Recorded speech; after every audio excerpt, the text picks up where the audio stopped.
Hello everyone. Today we're going to talk about the mismappings and myths of violin playing.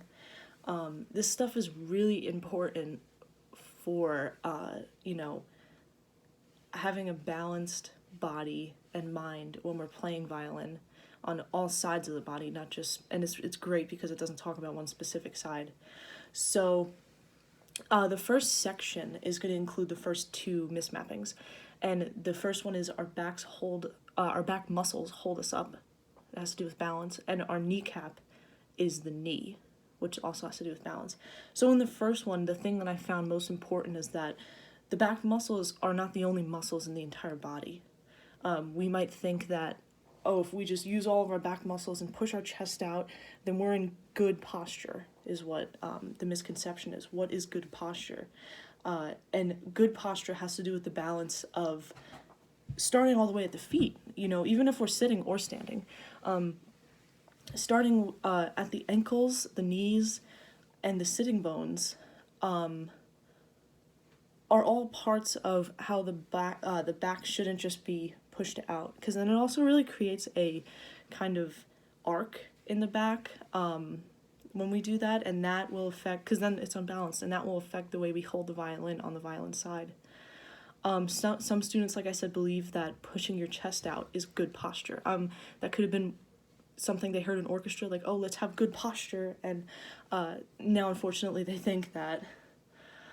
And the kneecap is the knee. So that myth is that the only part of the knee that we can control is the front joint. Whereas it's a three-dimensional part of the body. So we have the front, the sides, and the back. And it's important to consider all of the sides when trying to find a balanced zone, because if we only simply bend the knee, simply bending the knee will strain the joint, because the front of the knee is not the only thing that is moving. So one of the things that I saw for students is some students believe that the knees are only at the front. When a student bends their knees forward and keeps that position, it will strain in the sides and the back of the knee joint. And this, the biggest thing about this unbalanced talk is that when one thing is unbalanced, it actually does really affect the way we hold the violin and the way we move and the way we feel when we play, and those all affect everything with the violin. So the second section has just to do with mismapping number 3, and this one's very important and one that I thought really helped me when I learned it. This one has to do that the AO joint is lower and farther back than it really is. So many people don't realize how close that joint is. It's actually right around here, and it's right actually close to the spinal cord. Now, if we mismap this joint, we can tighten the neck muscles, and when we play the violin, not knowing about this joint really can cause a lot of problems. The 4 main things that they talked about were squeezing, lodging, tucking, and dropping. So squeezing and lodging, if we squeeze the violin and only have it balanced, not even balanced really, just holding the violin up with these areas, that's really squeezing and lodging, as well as dropping, because dropping is when you drop the weight of your head onto the violin. But the demo for that I thought of is that, well, if I just do this, and I just talk like this, it just feels pain already, that it feels so misaligned, especially in my neck. I feel this stretching too far. I feel my spinal cord moving to the side, and that will really be uncomfortable after a while. So it's very important to make sure that we understand where that joint is. We understand that it's actually a lot closer than we think, and it'll help us be able to move in the full range of motion. So the next section discusses a few different mismappings, and it mostly talks about the anatomy of the arm system. So the fourth one actually, is the collarbone and shoulder blades rest on the ribs. Now, I thought this one was really interesting because I was actually told this, push down, if your shoulder's raised, just push it down. and then you feel the blade moving down into your ribs, but that's also very uncomfortable. So I think it's most important to teach a student to do the checking expiration date exercise, where we just do this, but while they're doing that, to feel their back, or, hopefully when we're in person again and it's safe, to demonstrate and have them touch your back and see, wow, the shoulder system, everything is moving. Actually, the collarbone is moving. So pushing it down is not necessarily the helpful tool. It's just about trying to rebalance the whole arm system, not just pushing it down. Because like I said, some students may believe that the way to relax the shoulders is to push them down, right? Because, my shoulders is raised, so I just have to push it down. My collarbone is higher, so I'll just move it down. The next two go hand in hand. This is the ball of the humerus forms a joint with some imagined structure instead of the shoulder blade, and the shoulder blade belongs to the back. So what I found from this is that the humerus meets at the shoulder blade, whereas some think those two parts do not meet. Some don't realize that they go all the way up to each other, and that's important to know. So what I thought misconceptions for students were, some students believe that the shoulder blades should be pushed back in order to be balanced, but this misaligns the back as well as the lower arm and upper arm. So this kind of actually is the same demo. We feel everything moving when we rotate the humerus. It's kind of hard to feel your own back, but this is also another good, when it's safe, another good way to explain that, and so they can feel the actual shoulder blade moving, and that it's not just a part of the back or belongs to the back. So the seventh one,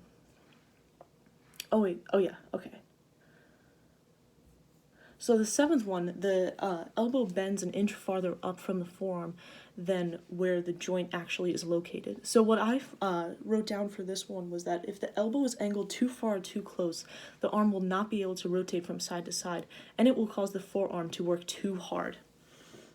The misconception for students I wrote was that some students may believe that keeping the arm system stagnant is good posture, whereas the arm system should be moving continuously when we play the violin. This also has to do with the same demo, that we can use the expiration date to describe that we're moving the arm system as a whole.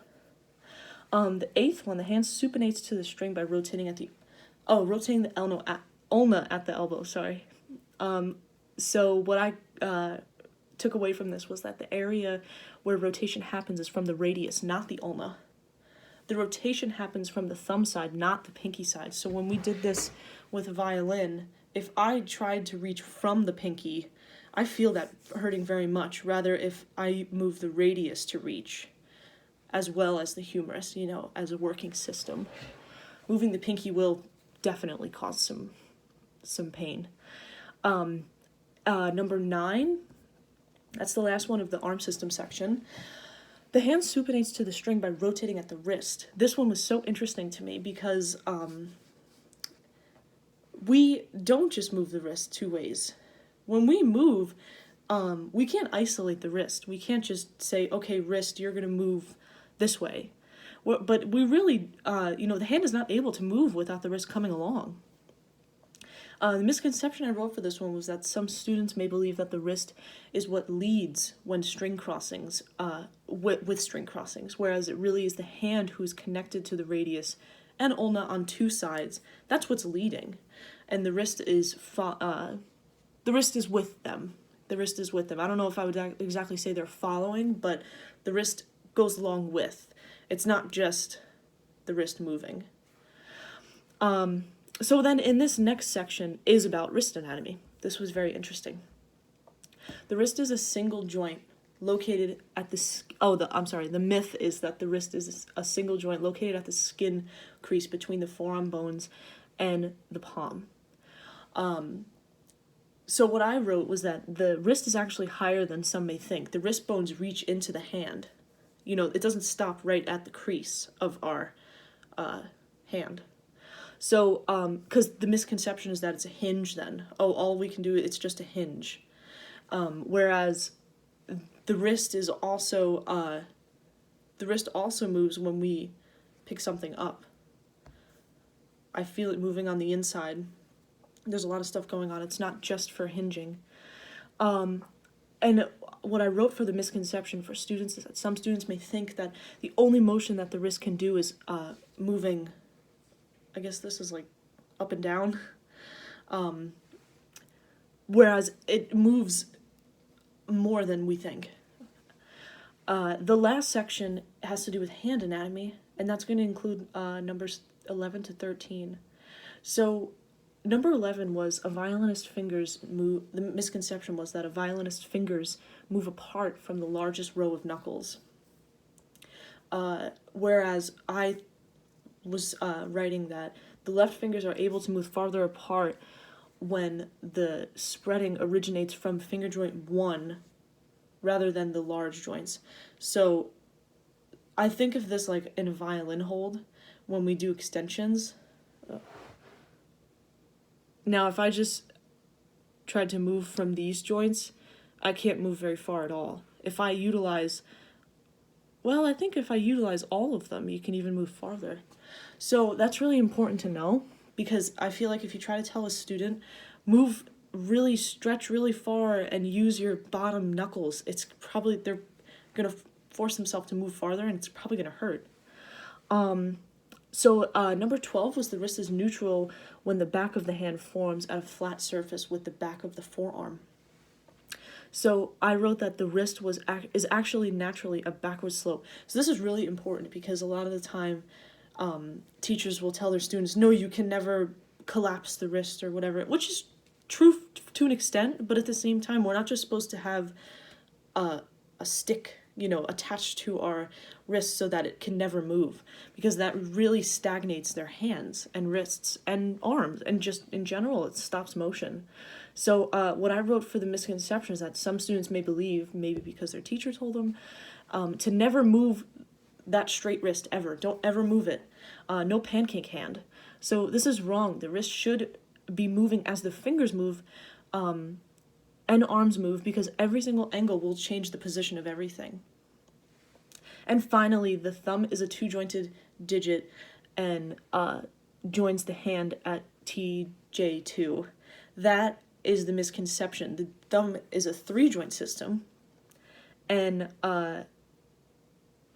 the reason we talk about this is because if people only think that there's two joints in the thumb, they might hold with their head and their shoulder. They might not realize that the balance has multiple contact points when it comes to holding the violin. So I was writing that there should be an equal balance of the shoulder, collarbone area, the three-joint thumb, and the index finger.